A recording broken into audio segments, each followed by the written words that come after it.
Lions club तर्फे 2 ते 5 April रोजी शॉपिंग फूड फेस्टिवलचं आयोजन करण्यात आलं आहे. रत्नागिरीत थिबा पॅलेस मार्गावर असलेल्या जयेश मंगल पार्क येथे हे फेस्टिवल होणार आहे. सामाजिक उपक्रमाला आर्थिक हातभार लावावा यासाठी फेस्टिवलचं आयोजन करण्यात आलं आहे, अशी माहिती लायन्स क्लबचे अध्यक्ष गणेश धुरी, सहसचिव ओमकार फडके यांनी पत्रकार परिषदेत बोलताना दिली. या फेस्टिवलमध्ये 80 स्टॉल असणार आहेत. यामध्ये मोठ्या शहरातील स्टॉलचा देखील समावेश असणार आहे. रत्नागिरीतील जनतेने प्रदर्शनात सहभाग घ्यावा असे आवाहन लायन्स क्लब रत्नागिरीतर्फे करण्यात आलं आहे. नमस्कार. Lions Club of Ratnagiri charitable trust मार्फत सुरू असणारे उपक्रम आपणा सर्वांना माहिती आहेत.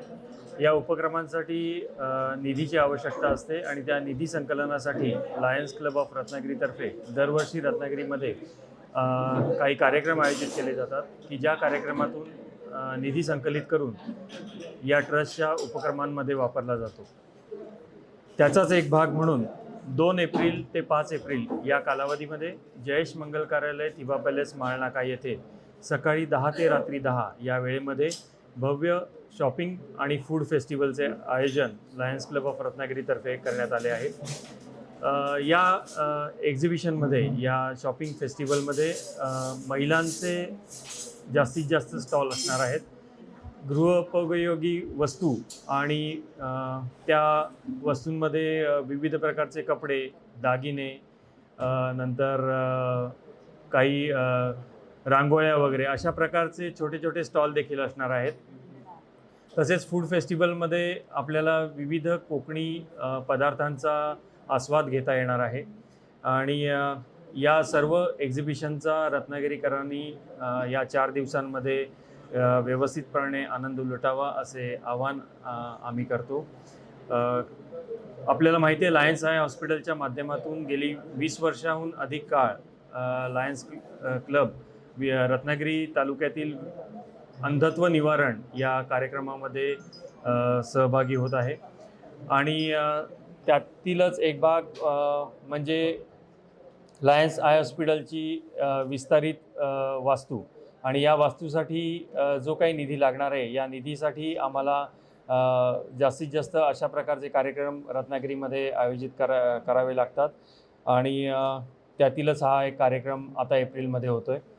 तसेच रत्नागिरी चॅरिटेबल ट्रस्टतर्फे डायलिसिस प्रकल्प देखील या जानेवारी 2024पासून आपण MIDCमध्ये चालू केला आहे. डिसेंबर 24पासून आपण हा डायलिसिस प्रकल्पामध्ये येणारे रुग्ण, या रुग्णांना आपण मोफत डायलिसिस सेवा उपलब्ध करून देतो. तसेच भविष्यामध्ये ब्लड बँक देखील सुरू करण्याचा मानस आपण चॅरिटेबल ट्रस्टतर्फे इथे सांगत आहोत. असे विविध प्रकल्प तसेच लायन्स क्लब ऑफ रत्नागिरीतर्फे देखील वर्षभरात चालवले जाणारे विविध समाजोपयोगी प्रकल्प, या प्रकल्पांसाठी जो काही निधी लागतो, या निधी संकलनासाठी हे शॉपिंग फेस्टिवल आपण आयोजित केलं आहे. तर पुन्हा एकदा मी आपणा सर्वांना आवाहन करतो की या शॉपिंग फेस्टिवलमध्ये आपण 4 दिवस येऊन या शॉपिंग फेस्टिवलचा आपण आनंद लुटावा. धन्यवाद. नमस्कार. लायन्स क्लब रत्नागिरी पुन्हा एकदा रत्नागिरीयांसाठी एक शॉपिंग फेस्टिवल घेऊन आलेला आहे. अख्ख्या महाराष्ट्रातून या शॉपिंग फेस्टिवलमध्ये महिला उद्योजकी सहभागी झालेले आहेत आणि एक रत्नागिरीसाठी एक नाविन्यपूर्ण असे बाजारपेठ 4 दिवसांसाठी उपलब्ध होणार आहे. या बाजारपेठेमध्ये एक वेगवेगळे स्टॉल उपलब्ध झालेले आहेत आणि फूड फेस्टिवलसुद्धा आयोजित केलेलं आहे. एक रत्नागिरीला सुगरण हे वेगवेगळ्या कोकणी पदार्थांची रेलचेल तुम्हाला चाखता येणार आहे आणि हे संपूर्ण प्रदर्शन जे विक्री जे आहे हे सगळ्या रत्नागिरीसाठी प्रवेश हा मोफत दिला जाणार आहे आणि ह्या निधीमधून उभारणारी सगळ्या स्थानिक लोकांना बाजारपेठ आपण उपलब्ध करून दिलेली आहे आणि जास्तीत जास्त रत्नागिरीकरांनी या सेवेचा लाभ घ्यावा असं आवाहन आम्ही लायन्स क्लब रत्नागिरीतर्फे सर्व रत्नागिरींना करीत आहोत. टाइम्स डिजिटलला लाईक करा, शेअर करा, सबस्क्राईब करा आणि बेल आयकॉन दाबायला विसरू नका.